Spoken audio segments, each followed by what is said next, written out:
Bonjour et bienvenue. On est très heureux de lancer cette nouvelle série. L'idée, c'est d'explorer ensemble comment on peut prendre des cadres d'analyse qui sont déjà super puissants et les rendre encore meilleurs.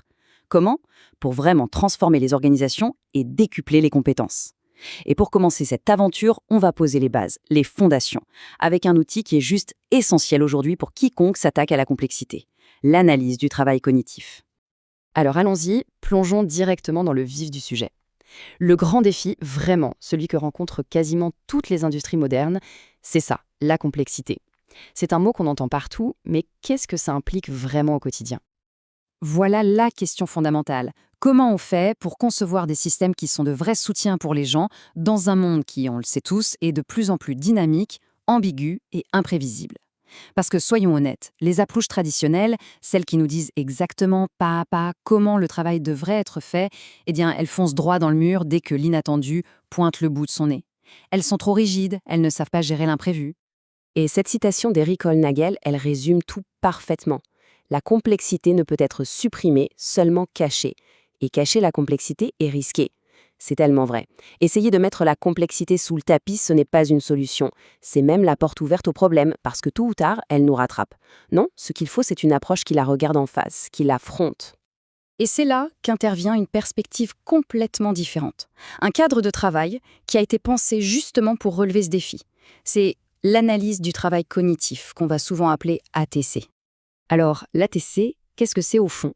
Attention, ce n'est pas du tout un manuel d'instruction qui dit « faites A, puis B, puis C ». Pas du tout.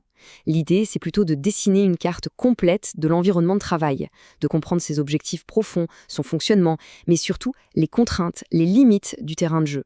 On ne décrit pas une façon de faire, on décrit tout ce qu'il est possible de faire.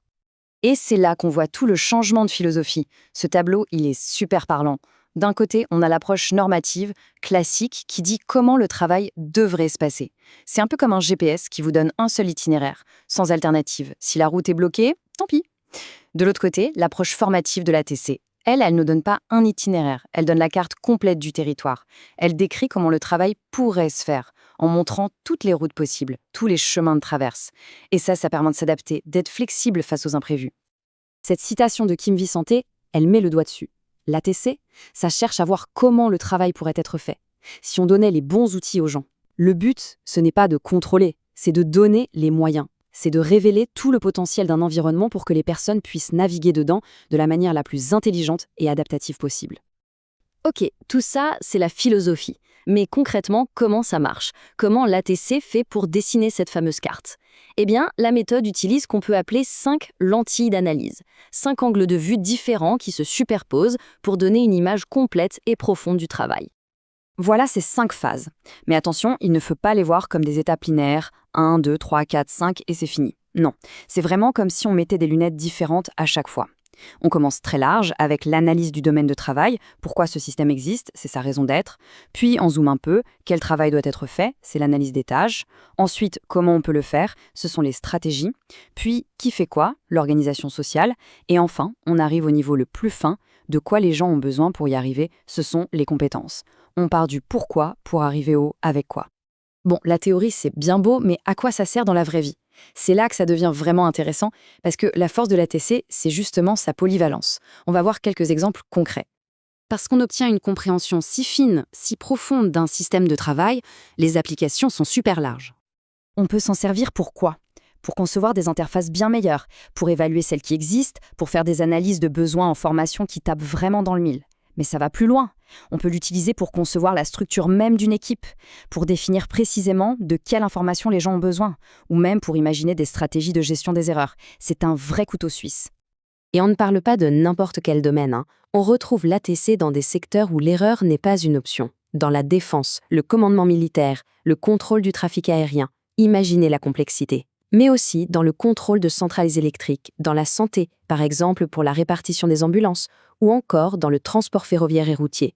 Bref, partout où la gestion de la complexité n'est pas un luxe, mais une pure nécessité pour la sécurité et l'efficacité. Alors, si on devait résumer tout ça, quelle est la grande idée à retenir? L'idée, c'est que l'analyse du travail cognitif est un cadre absolument fondamental. C'est le socle, la fondation sur laquelle on peut construire des systèmes qui ne se contentent pas de fonctionner quand tout va bien, mais qui soutiennent vraiment la performance, l'adaptation quand les choses se compliquent. C'est ça qui crée la résilience.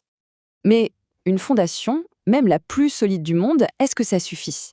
Une fois qu'on a cette compréhension incroyable du travail, qu'est-ce qu'on en fait? Comment on passe de l'analyse à la transformation? Comment on s'appuie sur cette base pour aller plus loin que la simple gestion de la complexité, pour vraiment transformer les organisations, libérer le potentiel des gens, et surtout créer des formations qui ont un impact réel et durable? Eh bien, c'est exactement la question à laquelle on va répondre dans notre prochaine analyse. On va introduire la méthode PARMA et on va montrer comment elle vient se greffer sur l'ATC, comment elle l'augmente pour atteindre précisément ses objectifs de transformation. Merci beaucoup de votre écoute et rendez-vous très bientôt pour la suite.